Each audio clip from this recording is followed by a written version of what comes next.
It's GamerCast time again. I'm Rob McCallum alongside Jay Bartlett and, of course, Glenn Stanway producing this episode and all the other ones leading up to this. Guys, it's great to have you back. Hi.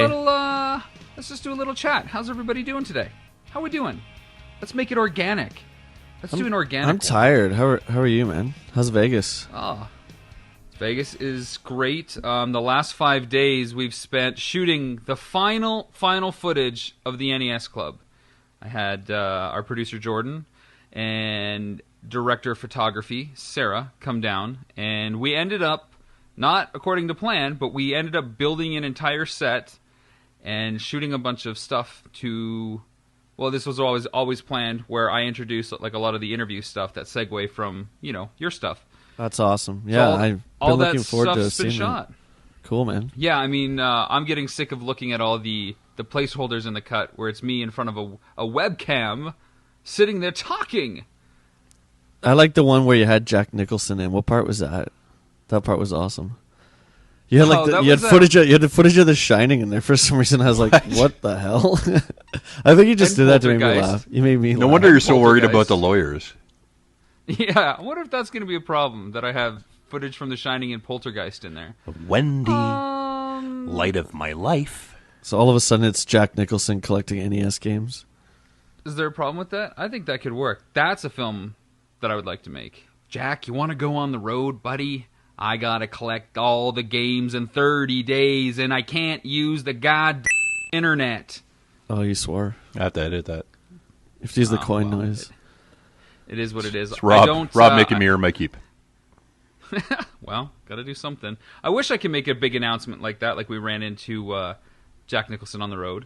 But speaking of big announcements, that's what I thought we could talk about today. A lot of big announcements, big releases in the world of hype.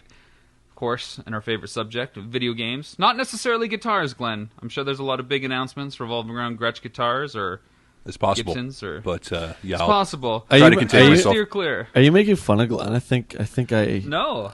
I think I sense some sarcasm. Maybe a little sarcasm, but that's cool. Being mocked. I love the passion for the sixth string and stuff. It's just, that's all good. It's all good. So there was a huge announcement recently regarding something that's near and dear to you, Jay. Star Wars. This came out not too long ago.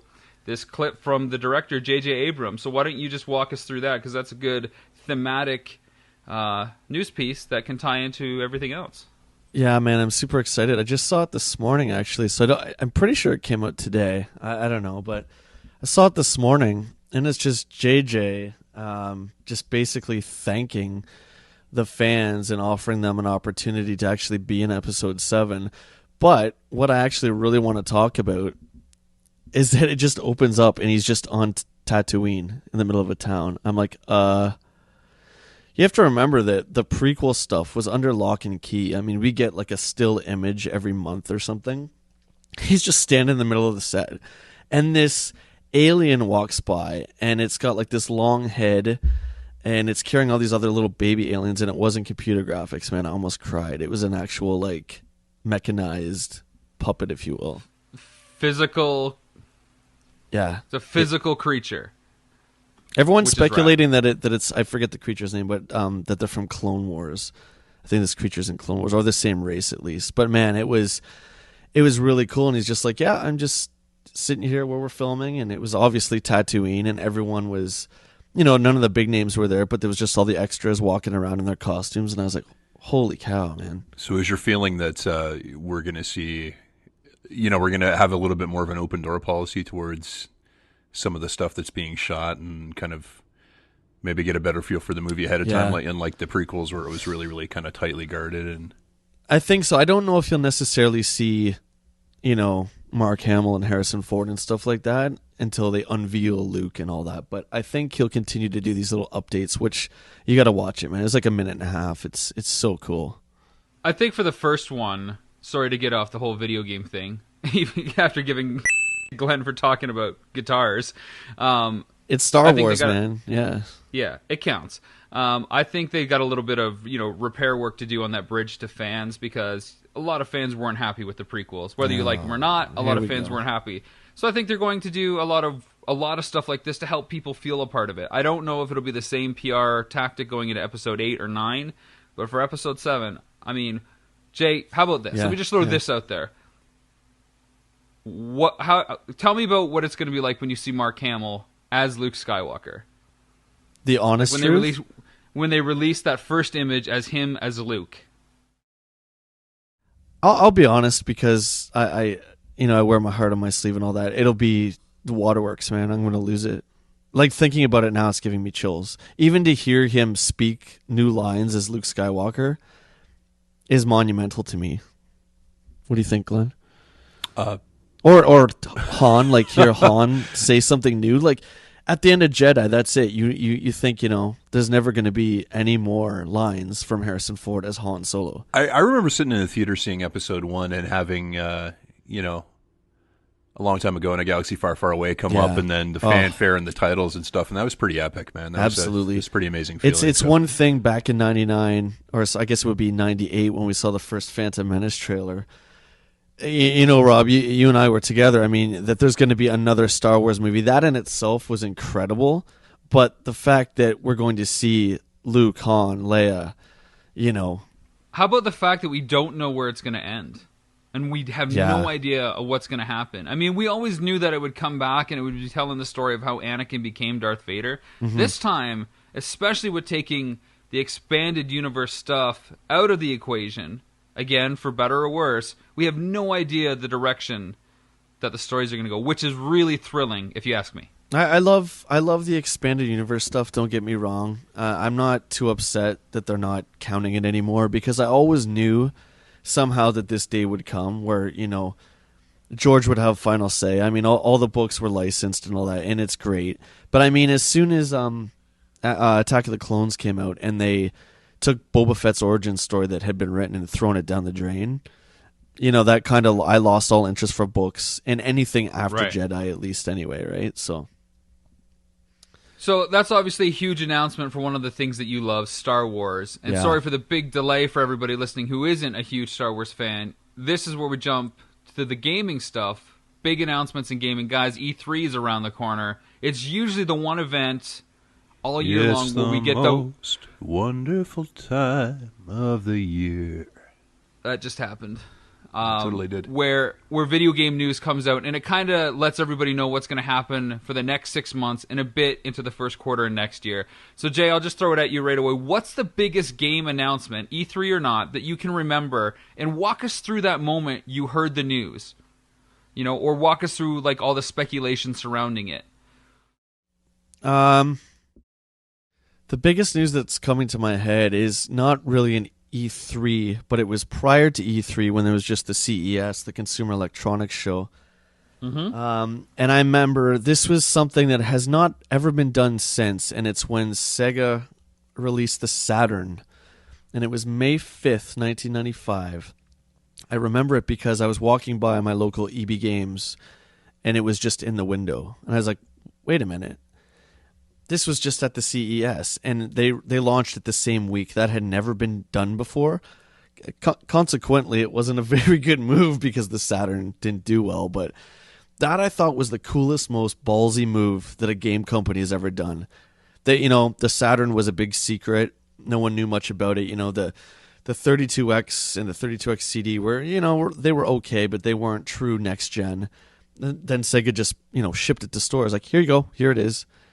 So when you saw that in the store window, what was going through your mind? I mean, yeah, it was cool that like days earlier they just unveiled it, but like, what was going through your mind, man? Did you need to get it right away? Yeah. Dude, so how soon after seeing it did you get it?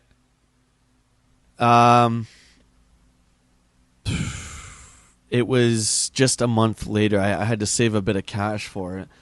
But I remember, you and I were excited because for the first time, we could play Daytona.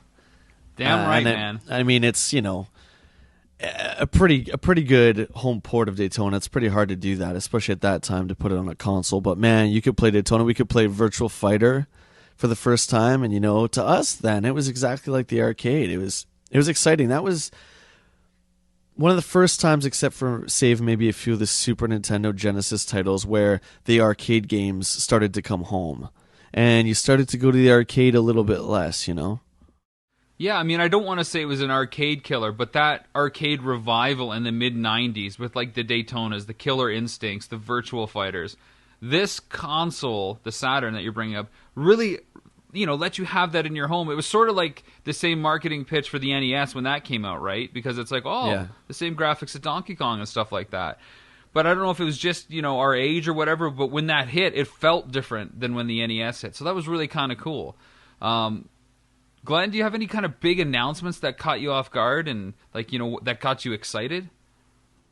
I am a huge fan of Nintendo, and Nintendo seems to just have their fingers in the midst of my heart, and they can just kind of push the button anytime they want and get me really excited about something. So I've been kind of thinking this over as Jay was speaking there, and I think I have to say I only really became aware of E3 as an adult and as I was working in the industry. So a lot of this stuff is relatively recent, but the one that comes to mind is the first time Nintendo showed the Twilight Princess trailer for Legend of Zelda: Twilight Princess. Now that wasn't the GameCube tech demo with Link fighting Ganon, right? No, that was like the actual trailer for the actual game.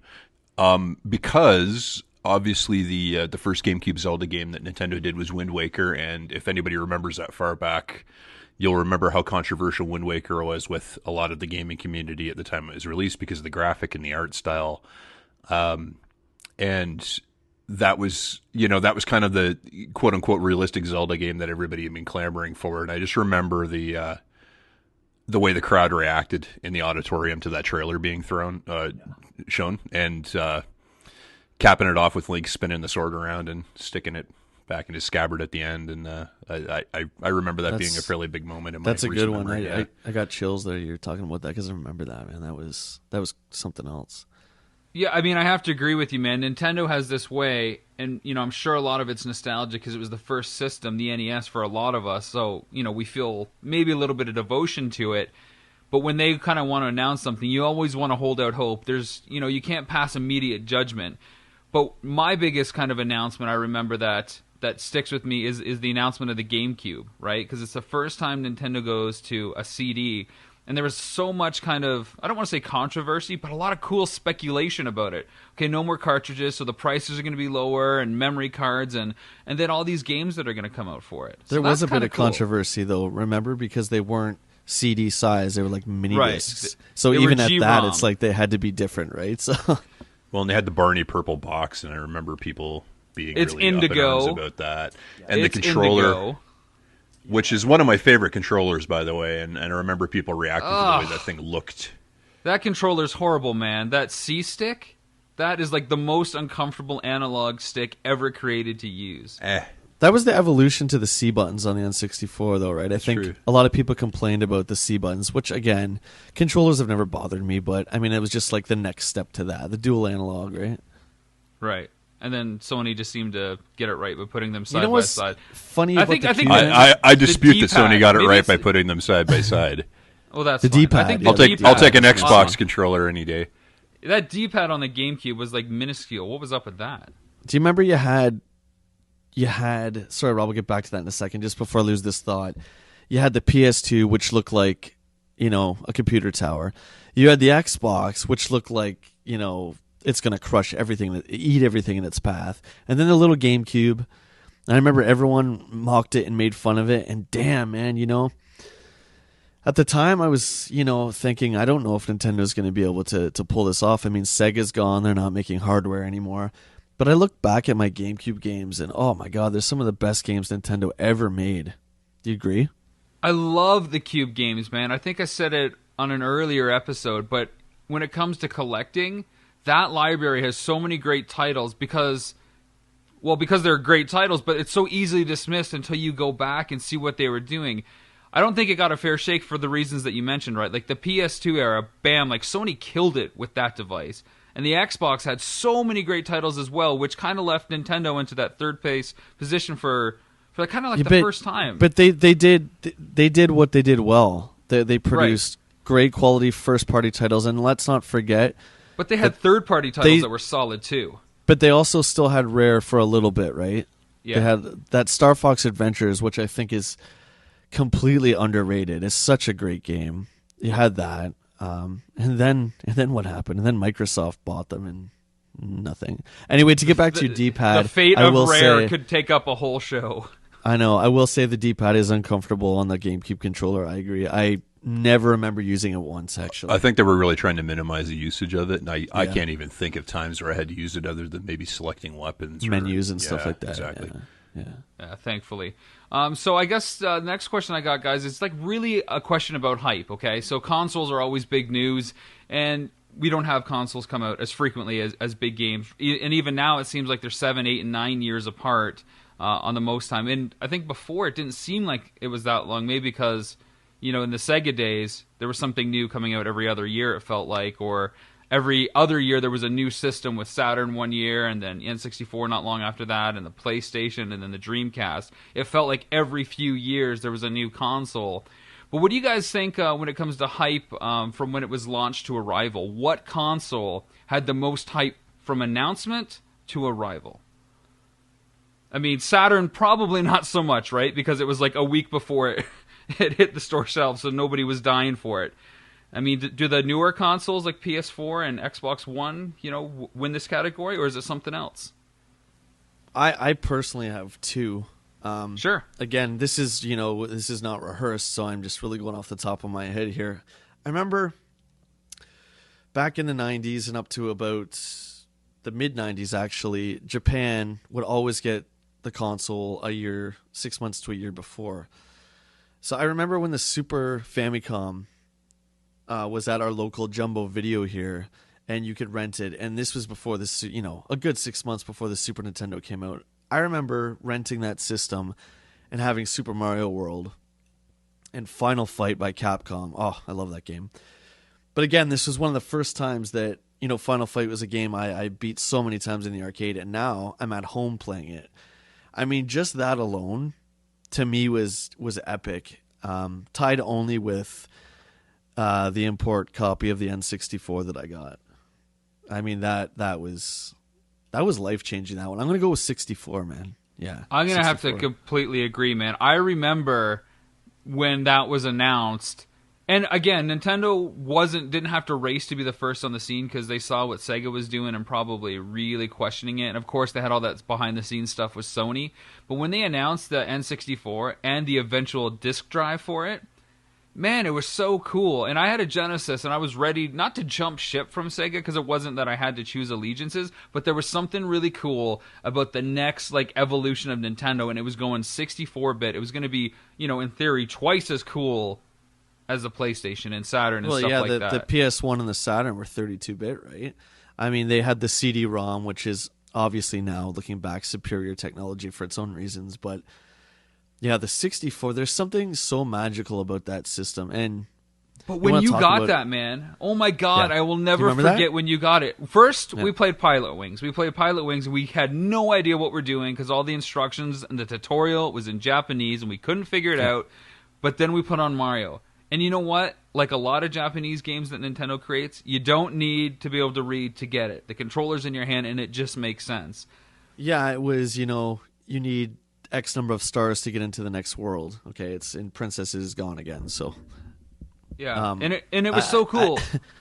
I want to go on the record and say that I'm not ashamed that I paid $1,000 for my import Japanese N64. But I had it. What did I have it, Rob? A good 4 or 5 months before it even came here. Oh yeah, didn't it drop in September in North America? And I think you had it at the end of April or May or something. Off the top of my head, I don't remember. Yeah, but we played the death out of Super Mario 64 and Pilot Wings, man, and then even Wave Race came out before it launched. Wave Race is so good. Oh, Wave Race is amazing. Oh, I love that game. Yeah, so for me, it's the N64. Same with you, Glenn. Is there any console that got announced that really got you excited?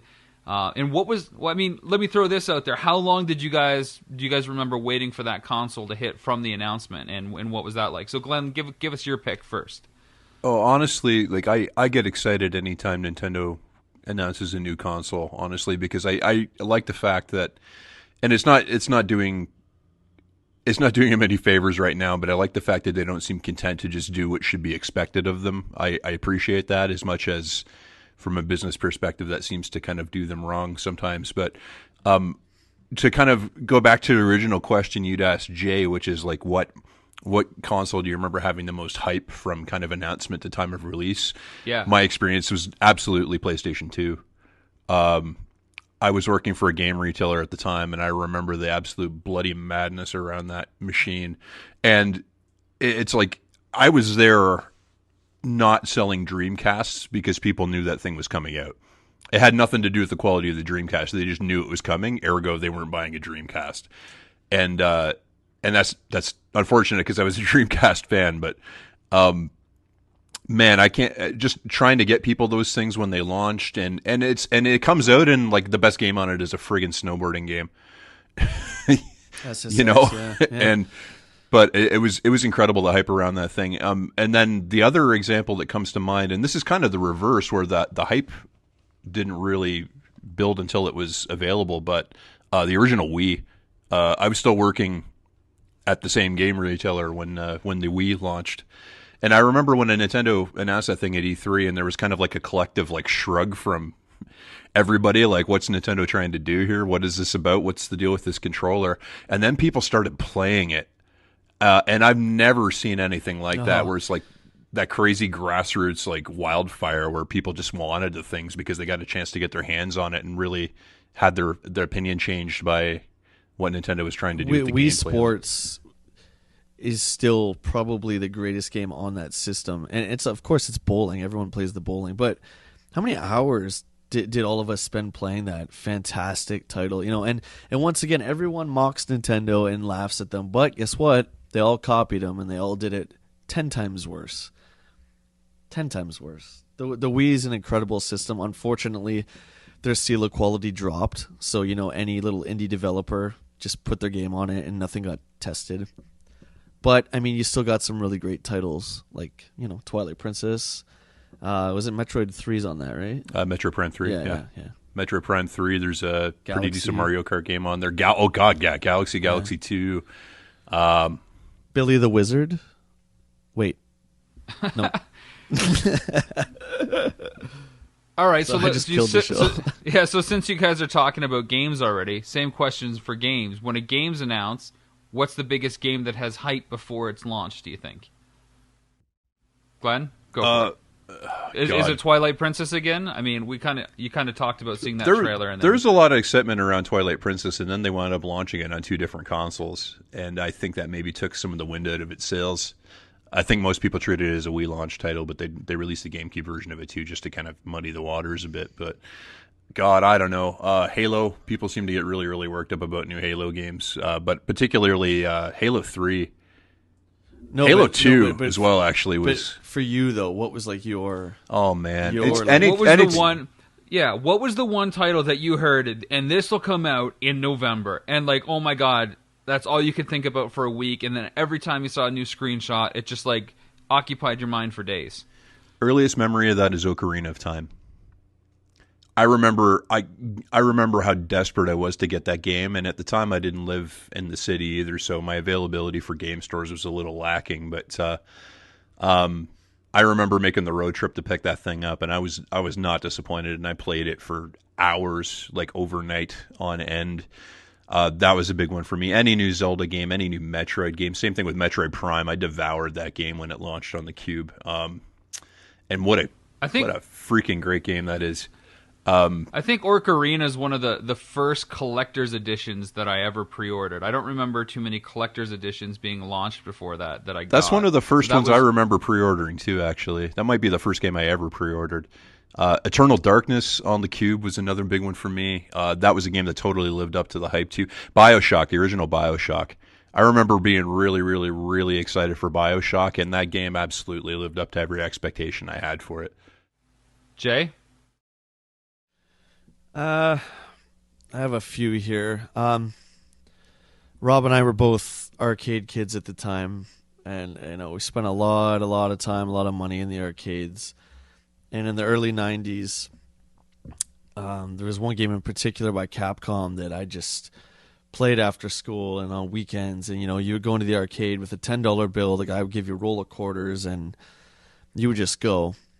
And then Capcom announced that this game would be on the Super Nintendo. July 92, they released Street Fighter 2 on the Super Nintendo, and holy cow. For me, this is like paradise. You mean I can actually sit at home and practice my moves with Guile and then go to the arcade and kick everyone's butt? And that's what I did.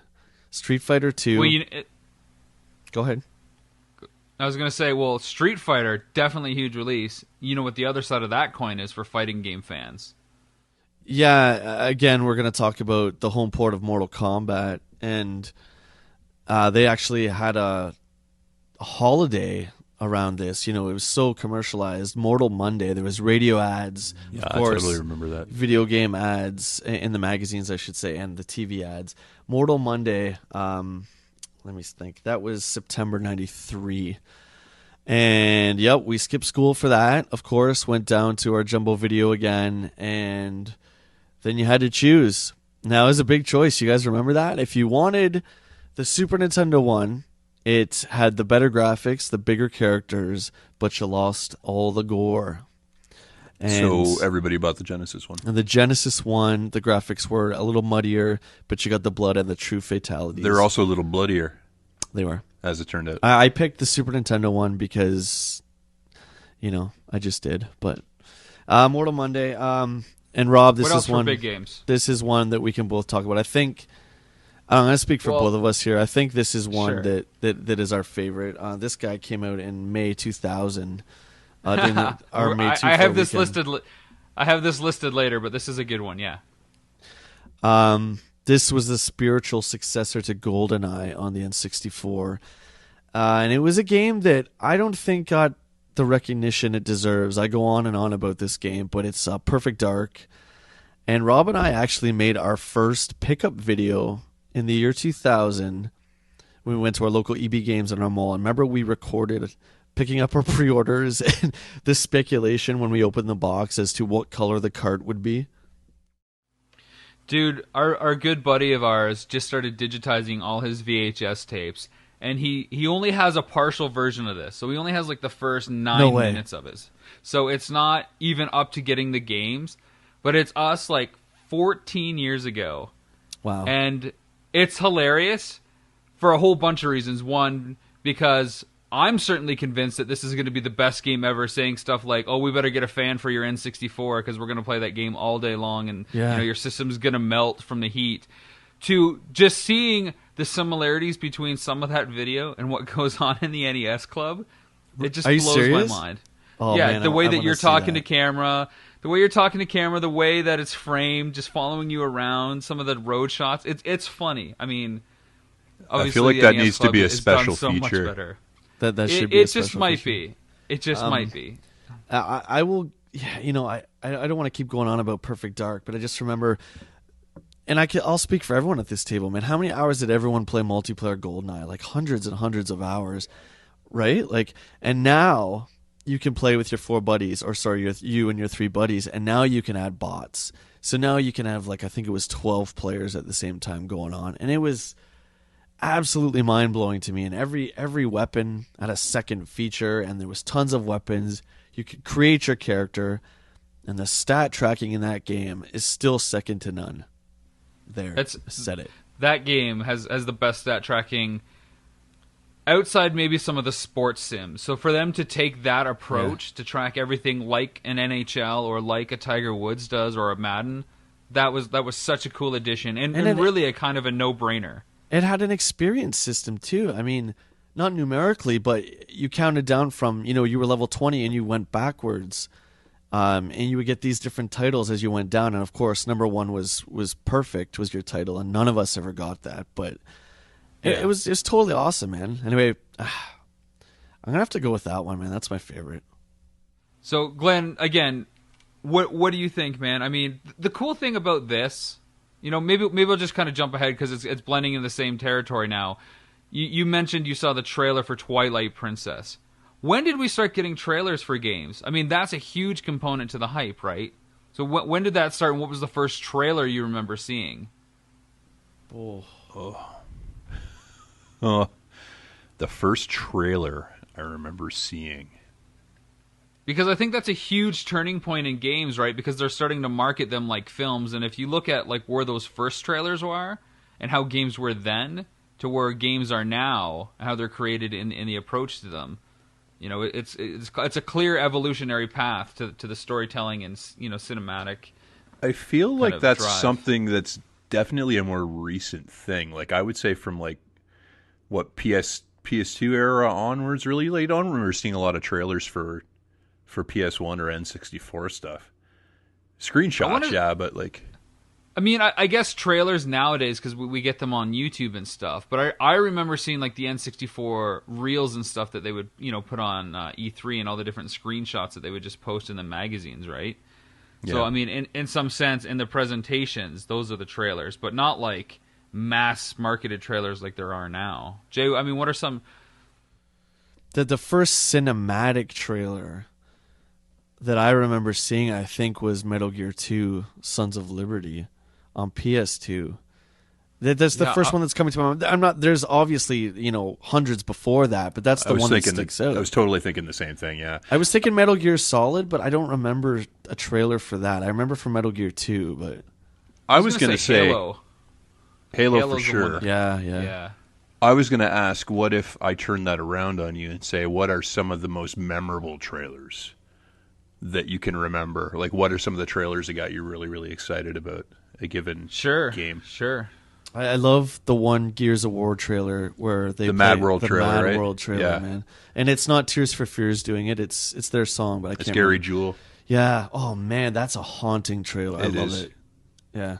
Gears. I'm going with Gears. I'm drawing a bit of a blank here. I'll go maybe off the wall in a more recent release, the South Park trailer for Stick of Truth. It's just funny. You never see comedy used in game trailers, and that whole game.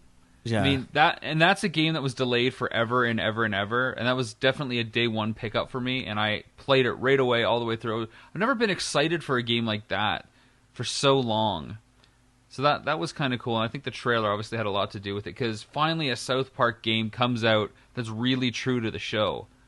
You know, I mean, that's a franchise that has a horrible video game history, so that was kind of cool.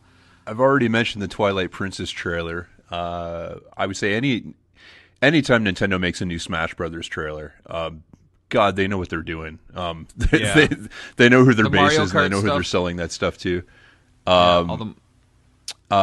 Any of the Metal Gear trailers are always epic. I mean, Kojima's famous for making those crazy, like, 17-minute epic trailers. Yeah. I like the Mad World trailer, too. I like it because it's so unconventional. It kind of turns game trailer expectations on their ear. The other one I remember that really sticks out to me for a game that really isn't all that good is the Dead Island trailer. If you remember that, yeah, it's really creepy. The original Dead Island trailer, it kind of happens in reverse, but it's really, really haunting and really, really low key too. And the game just could not live up to the quality of that trailer. Oh, I just thought of two more. I don't want to keep going on this, but the first time I saw the trailer for the Burning Crusade for World of Warcraft, that cinematic trailer, insane. Yes.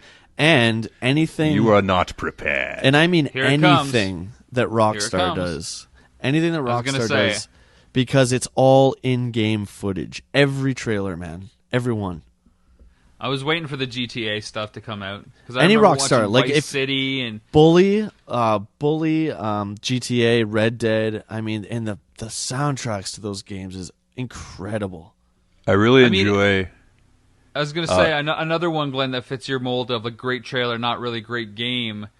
And maybe it's just more of a commercial. It's for the PlayStation Battle All-Stars, right? Where you have all the different Sony characters kind of in the screen. And Smash Brothers-like mentality. That was kind of cool because I've only seen Nintendo kind of do that kind of mashup. But to see, like, you know, Drake from Uncharted and all that, that was kind of neat.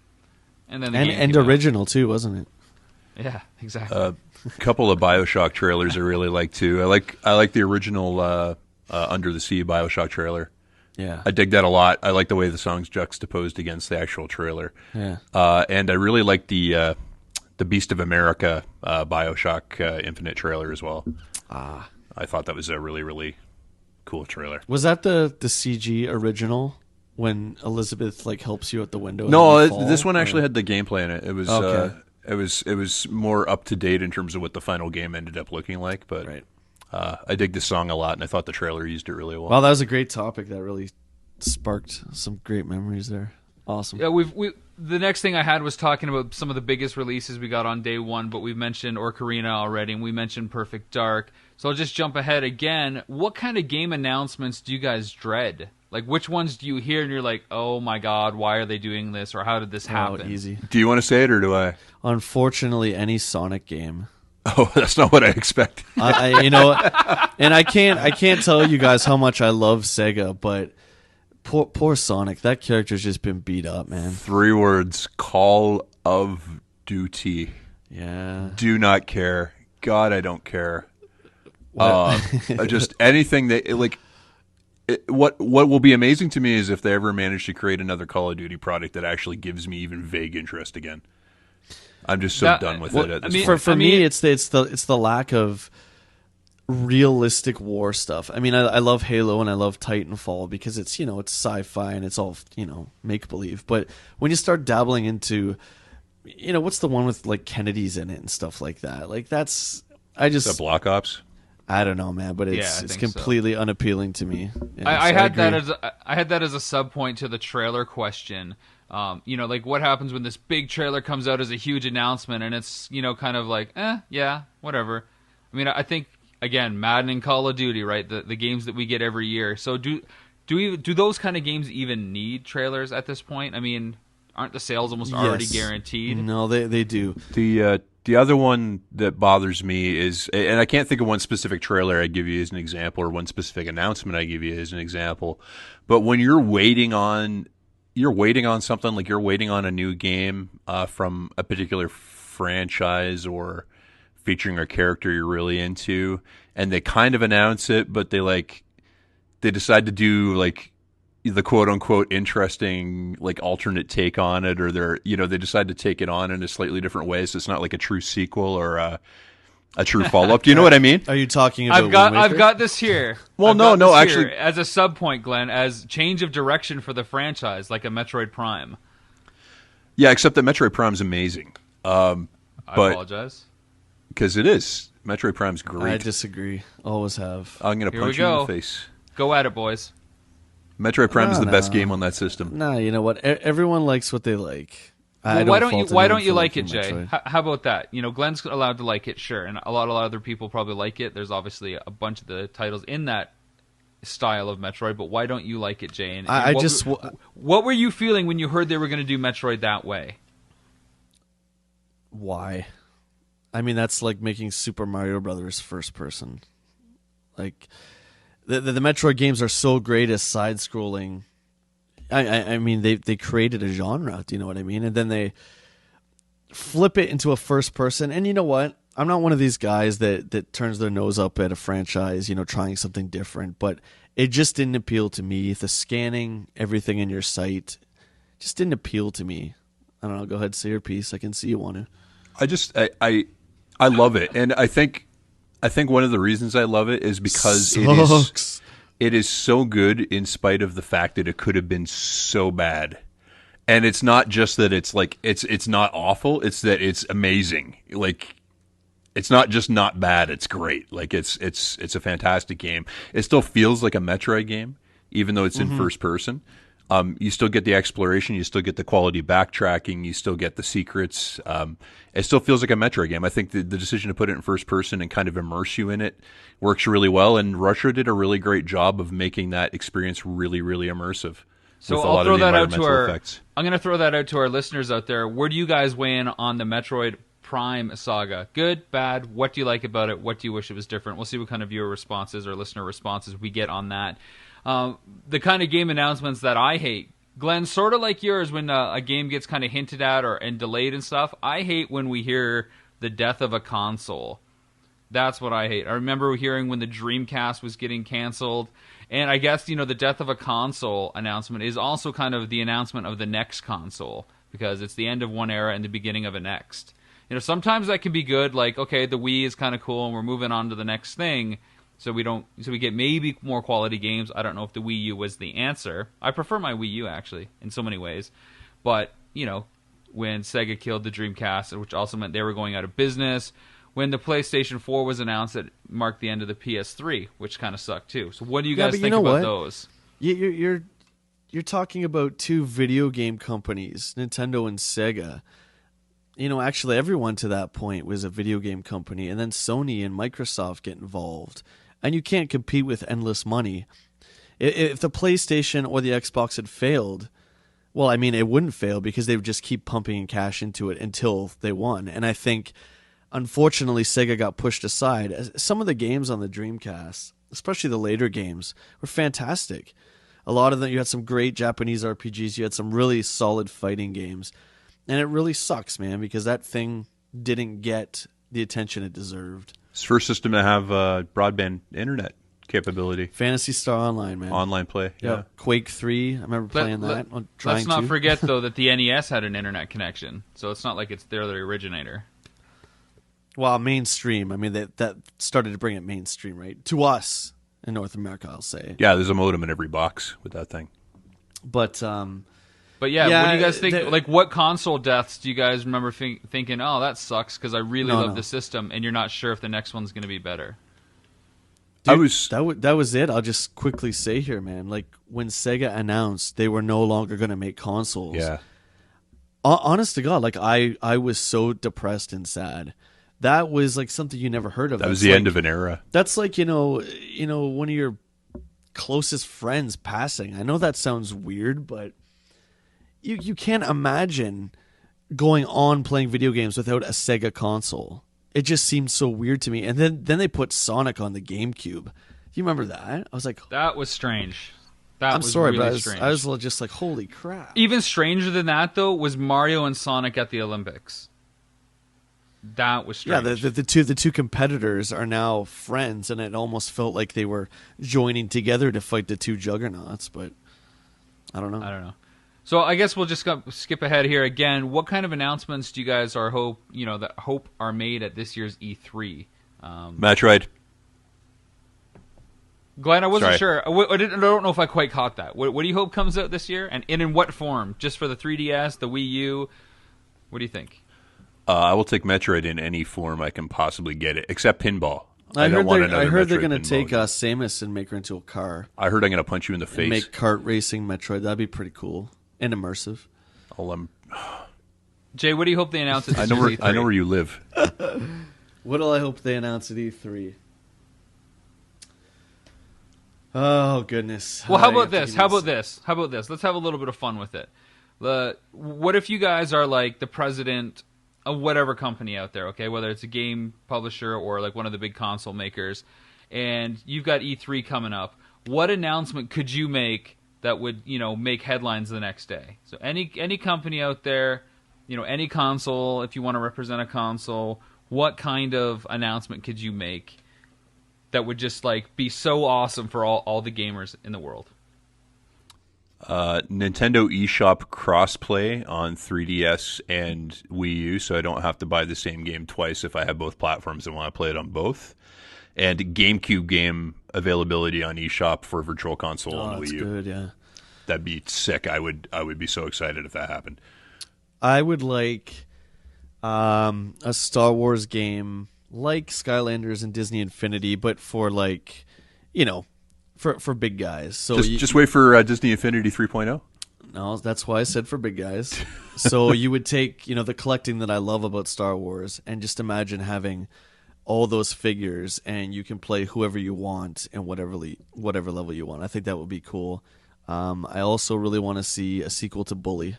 I think it's about time for that one. Oh, that's a good call. I think we've touched on it in maybe one of the other moments, but I think if Sega did a presentation that said the Dreamcast 2 was coming out, that would be just, for whatever reason, really cool. I think it's a very different time than it was in 1999, and I think you're right, Rob. If they announced that, they would have a niche enough market to stay afloat easily. Especially if they went like completely digital, like it was just kind of a don't box say the at D word. first. I don't like it, and I didn't want Glenn for saying, give me more digital options. But, people out there like that, and that's cool. But if that was a way for them to get another box in the market, I think that would be really rad. I think a lot of collectors would jump on board with that. A lot of the retro gamers would be all over it. So I see only good things. I've got one for you first, though. Okay. Valve announces Half-Life 3. Yeah, that would be sweet. Okay, I'm gonna. No, what? Hey. No, that's great. I mean, I don't know what to say to that. Do you know what? It's been 10 years since Half-Life 2. I know. That's what I'm saying. Like Half-Life 3, 10 man. years. I mean, I thought. I know what Half-Life you mean. 3. I think Valve is second, maybe to Blizzard, but. Oh, and also whatever Blizzard's new MMO is. I was going to say that too. Man. Yeah. I would like to see the follow-up to World the of only Warcraft. thing that is going to beat the World of Warcraft is the next game that Blizzard makes, right? So I would like to see a new Blizzard MMO, definitely.